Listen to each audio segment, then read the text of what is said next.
Discuss करेंगे chemistry के syllabus के बारे में कि क्या क्या बोर्ड में आ सकता है, पॉसिबिलिटी मैक्सिमम क्या है। तो सीक्वेंस में तो आपका चैप्टर है केमिकल रिएक्शन इक्वेशन और एसिड बेस और third metal and non metal, और फोर्थ है हमारे पास carbon and its compound.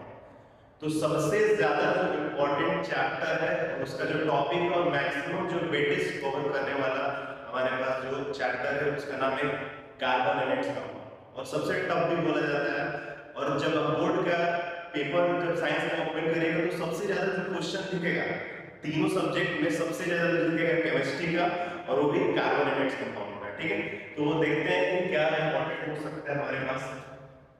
Start करते हैं हम लोग कार्बन एंड इट्स कंपाउंड। बहुत सारी बातें लिख रहे हैं जो इंपॉर्टेंट है हम डिस्कस करेंगे। ठीक है, कार्बन एंड इट्स कंपाउंड में सबसे ज्यादा जो इंपॉर्टेंट है वो है हमारे पास नोमेनक्लेचर। ठीक है, तो हम लोग बात करेंगे नोमेनक्लेचर पे विद स्ट्रक्चर।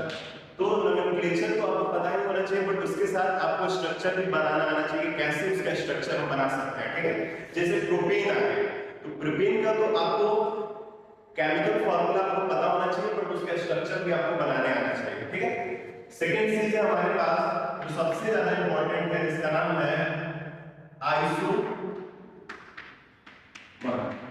आइसोमर्स। ठीक है, आइसोमर्स जो होता है, अब ज्यादा कितने तक हम सर आइसोमर का स्ट्रक्चर बनाएंगे, तो आपको ज्यादा से ज्यादा जाना 6 कार्बन तक। ठीक है, 6 कार्बन तक अगर आपको आइसोमर बनाने आ गया, उसका नोमेनक्लेचर आ गया, तो आपके लिए इनफ है, ये भी कवर हो जाएगा सेकंड वाला टॉपिक। थर्ड हमारे पास है, थर्ड वन इज हम बोल सकते हैं कन्वर्जन।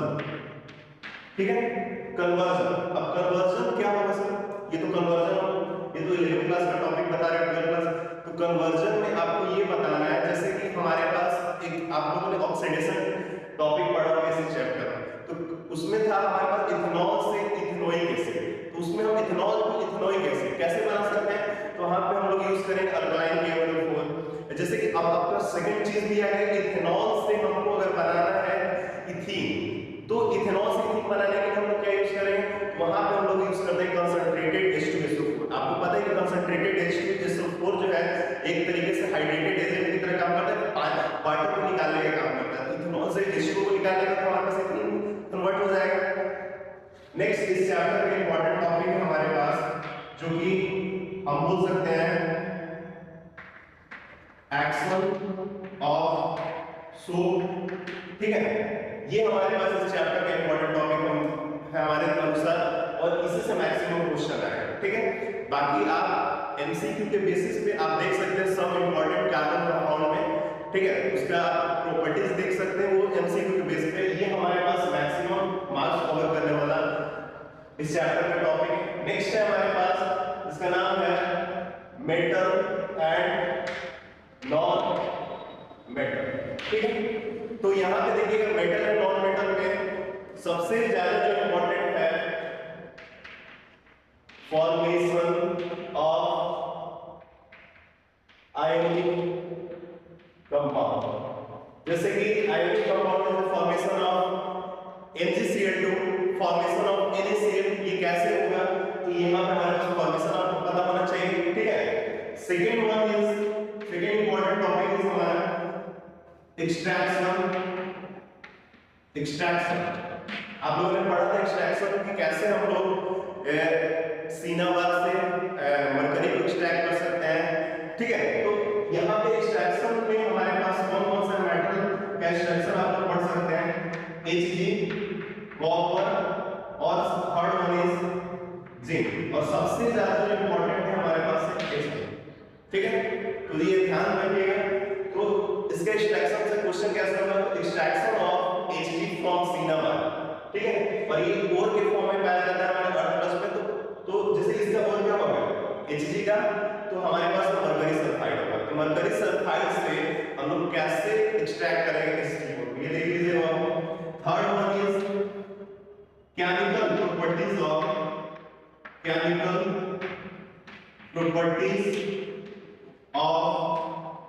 मेटल। नॉन मेटल उतना जरूरी नहीं है, केमिकल प्रॉपर्टीज ऑफ मेटल, उसमें मेटल को आप लोग एसिड के साथ रिएक्शन देख लीजिएगा, ठीक है, मेटल को एसिड के साथ जब हम रिएक्ट करेंगे तो क्या फॉर्म होगा, और स्पेशली उसमें एक और क्वेश्चन है कि मेटल को जब हम नाइट्रिक एसिड के साथ रिएक्ट करते हैं तो क्या फॉर्म होता है, किस किस समय में मेटल को जब हम एसिड के साथ रिएक्ट करते हैं तो हमारे पास सॉल्ट और हाइड्रोजन गैस रिलीज होता है, किस किस समय जब हम मेटल को एसिड के साथ रिएक्ट करते हैं तो सॉल्ट, वाटर और नाइट्रोजन का ऑक्साइड बनता है। तो ये इंपॉर्टेंट है, आप एनसीईआरटी में लाइन लिखा हुआ है, आप उसको पढ़ के जाइएगा, ठीक है। Third chapter is acid, base and salt, ठीक है।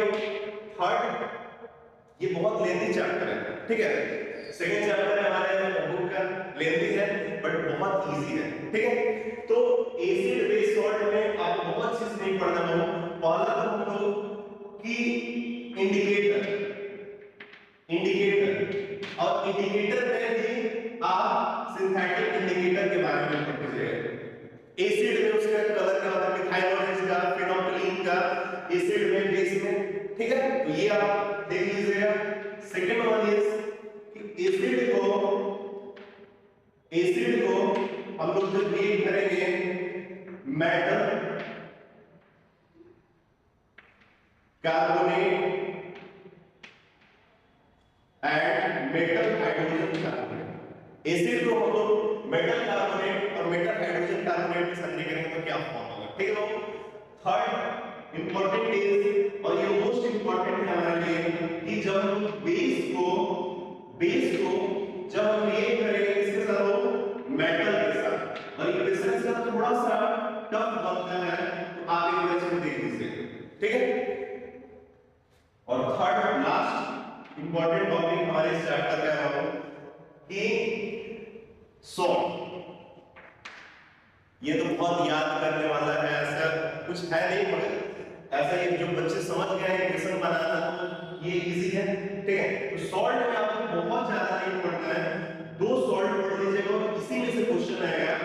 110% गारंटी कॉस्टिक सोडा, और दूसरा है हमारे पास POP, पॉप, समझ गए, पॉप मतलब प्लास्टर ऑफ पेरिस, ठीक है। Last but not least, last chapter is chemical reaction and equation. हमारा 10th क्लास का जर्नी इसी चैप्टर से स्टार्ट हुआ था, तो टॉपिक इसी से करते हैं, ठीक है। तो इस चैप्टर में सबसे ज्यादा इंपॉर्टेंट, और आप सोच लीजिए कि इसका आ ही जाएगा जो बता रहा है, तो इसमें आप बोल सकते हैं कि हमारे पास है रिडॉक्स। अब एक एग्जांपल में हम बुक में देते हैं, वो मैक्सिमम क्वेश्चन का प्रोबेबिलिटी भी आने का है कि हमारे पास एक आपको दिया हुआ magnesium oxide react with Cl2 form MgCl2H2 और Cl2, evolution of CO2 gas. वहां पे आपको रिडॉक्स में पता करना है कि ऑक्सीडाइजिंग एजेंट कौन है, रिड्यूसिंग एजेंट कौन है, ऑक्सीडेशन काम हो रहा है, रिडक्शन काम हो रहा है, क्लास में हम डिस्कस किए हैं, ठीक है। तो ये रिडॉक्स है। और सेकंड जो हल आता है, ये आप चार को भी बुला लेंगे, इसका नाम है बैलेंसिंग, ठीक है। हल बताने वाला टॉपिक है बैलेंसिंग, ठीक है। और थर्ड और लास्ट हमारे पास है, जिसको हम लोग बोल सकते हैं रिएक्शन, और रिएक्शन में हमारे पास है वो डीकंपोजिशन रिएक्शन, ठीक है। और डीकंपोजिशन रिएक्शन में भी आप थर्मल डीकंपोजिशन को पढ़िएगा, ठीक है। और एक और इसमें लास्ट टॉपिक है, एनसीईआरटी में दिया हुआ है, रिडॉक्स में दिया हुआ है, बट ये रिएक्शन का पार्ट है कि जब हम कॉपर को ऑक्सीजन के प्रेजेंस में जलाएंगे तो उसका कलर क्या होगा, और जब हम कॉपर को ऑक्सीजन के प्रेजेंस में जलाएंगे तो कॉपर ऑक्साइड बनेगा, क्या हम उसको वापस से सेम कलर में ला सकते हैं क्या? तो आप देखिएगा वो रिडॉक्स टॉपिक दिया हुआ है, कॉपर को हम जलाएंगे ऑक्सीजन प्रेजेंस में तो कॉपर ऑक्साइड बनेगा, क्या हम उसको वापस ला सकते हैं? तो ये वाला टॉपिक देख लीजिएगा। और लास्ट